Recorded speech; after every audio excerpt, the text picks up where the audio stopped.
Telangana municipal పోరు ముగిసింది. కానీ అసలైన అసెంబ్లీ క్లైమాక్స్ ఇప్పుడే మొదలైంది.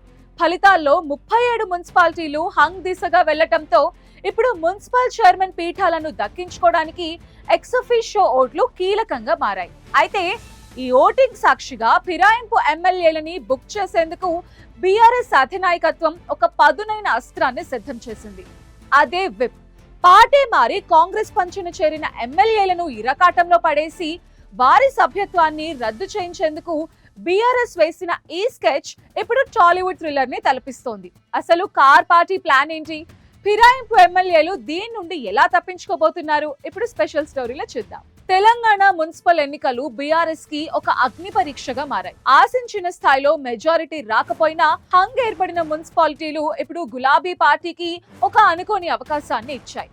ముఖ్యంగా పార్టీ నుండి కాంగ్రెస్ లోకి వెళ్లిన ఎమ్మెల్యేలని కోర్టు బోనెక్కించేందుకు ఇదొక గోల్డెన్ ఛాన్స్ అని బీఆర్ఎస్ భావిస్తోంది. ఫిబ్రవరి 16న జరగబోయే మున్సిపల్ చైర్మన్ ఎన్నికల్లో ఎక్సఫిషియో సభ్యులుగా ఉన్న ఎమ్మెల్యేలు ఓటు వేయాల్సి ఉంటుంది. సరిగ్గా ఇక్కడే బీఆర్ఎస్ తన విప్ ఆయుధాన్ని బయటకు తీస్తోంది. పార్టీని వీడిన గూడెం మహిపాల్ రెడ్డి, కడియం శ్రీహరి, పోచారం శ్రీనివాస్ రెడ్డి, కాలే యాదయ్య, బండ్ల కృష్ణమోహన్ రెడ్డి వంటి కీలక నేతలపై ఇప్పుడు బీఆర్ఎస్ కన్నేసింది. ఈ ఎమ్మెల్యేలు సాంకేతికంగా ఇంకా బీఆర్ఎస్ సభ్యులేనని స్పీకర్ గతంలోనే తీర్పిచ్చారు. దీన్నే అడ్డం పెట్టుకుని మున్సిపల్ ఎన్నికల్లో బీఆర్ఎస్ అభ్యర్థులకే ఓటు వేయాలని పార్టీ విప్ జారీ చేయబోతోంది.